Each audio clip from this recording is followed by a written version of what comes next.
नमस्कार बच्चों, इस YouTube चैनल पर राजेश सर आपका स्वागत करते हैं। बच्चों, अर्धवार्षिक परीक्षा नज़दीक है तो important question class 12th chemistry के बहुत ही इंपॉर्टेंट क्वेश्चन अपन सेकंड पार्ट की बात करेंगे। फर्स्ट पार्ट में अपने इंपॉर्टेंट क्वेश्चन बताए थे, 25 क्वेश्चन है पूरे। अब अपन सेकंड पार्ट की बात करते हैं। इसमें भी बहुत इंपॉर्टेंट क्वेश्चन हैं जो आपके एग्जाम में पूछे जा सकते हैं। इसमें देखिए, पहला जो प्रश्न है, अणुसंख्यक गुणधर्म के उदाहरण लिखिए। यानी कौन कौन से ऐसे एग्जाम्पल्स हैं जो अणुसंख्यक गुणधर्म के अंतर्गत आते हैं। ग्लूकोज का हावर्त संरचना सूत्र आपको लिखना है, कई बार पूछा जाता है एग्जाम में, बहुत ही इंपॉर्टेंट क्वेश्चन है बच्चों। सुक्रोज एक अनअपचायिक शर्करा है, क्यों, आपको प्रूव करना है। ज्विटर आयन किसे कहते हैं। हमारे शरीर में विटामिन सी संचित क्यों नहीं होता है, इसका रीज़न आपको बताना है। डीएनए की द्विकुंडलित संरचना को समझाइए। डबल हेलिकल जो स्ट्रक्चर है इसका, उसके बारे में आपको लिखना है। स्थिर क्वाथी मिश्रण क्या होते हैं, उसकी परिभाषा लिखनी है। वाष्प दाब में आपेक्षिक अवनमन और क्वथनांक उन्नयन, इन दोनों के आपको सूत्र लिखने हैं। विशिष्ट चालकत्व की इकाई लिखिए। अगला प्रश्न बहुत इंपॉर्टेंट है बच्चों, ये भी। हिंसबर्ग अभिकर्मक का रासायनिक नाम और उसका सूत्र, दोनों ही चीज़ आपको लिखनी है। अगला प्रश्न ये कॉम्प्लेक्स है निकल का, NiCN का होल 4 और इस पर -2 आयन है, ये कॉम्प्लेक्स आयन, ठीक है। मैं निकल की संकरित अवस्था, आपको इसका संकरण बताना है कि इसमें निकल में कौन सा संकरण पाया जाता है। अगला प्रश्न है, संदर्भ इलेक्ट्रोड के कोई 2 उदाहरण लिखिए। नेक्स्ट जो प्रश्न बच्चों वो है, निम्न को समझाइए। जो अगला प्रश्न है, ये जो 3 टॉपिक्स हैं इनको आपको समझाना है। पहला इसमें है, शून्य कोटि की अभिक्रिया के लिए अर्धआयु काल का सूत्र व्युत्पन्न कीजिए। दूसरा है, शून्य कोटि की अभिक्रिया के लिए ln R व T के मध्य आलेख बनाइए। और तीसरा है, शून्य कोटि की अभिक्रिया के कोई 2 उदाहरण लिखिए। आपको कोई 2 उदाहरण लिखने, बहुत ही इंपॉर्टेंट क्वेश्चन है ये। अगला प्रश्न है, निम्नलिखित अभिक्रिया को पूर्ण कीजिए। ये आपके सामने अभिक्रिया है फिनॉल की।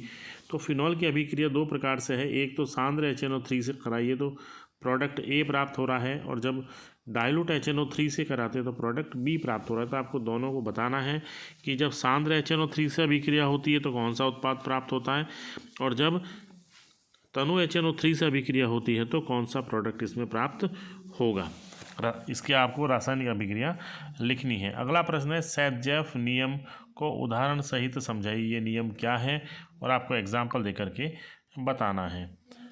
अगला प्रश्न है, एनिलीन की क्षारीयता अमोनिया से कम होती है, क्यों।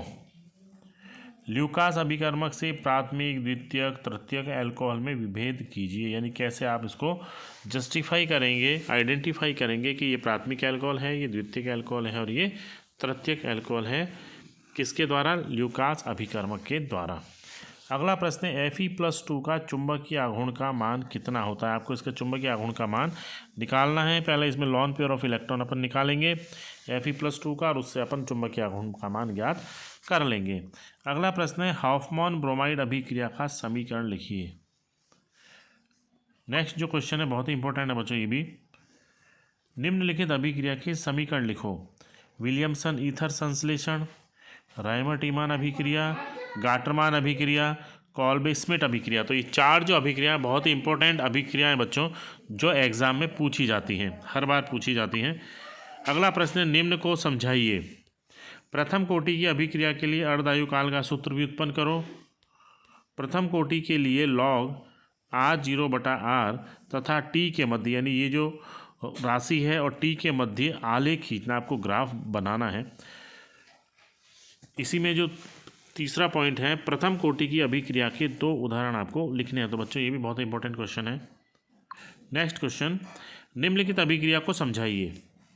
क्लीमेंसन अपचयन बहुत ही अच्छी अभिक्रिया है। वॉल्फ किस्नर अपचयन, कैनिज़ारो अभिक्रिया और एल्डोल संघनन, चारों ही बहुत अच्छी अभिक्रियाएं। इनको आपको इनकी लिखना है परिभाषा, और इसकी रासायनिक समीकरण भी इनके साथ में लिखनी है। वेग नियतांक किसे कहते हैं। ताप गुणांक का सूत्र लिखो।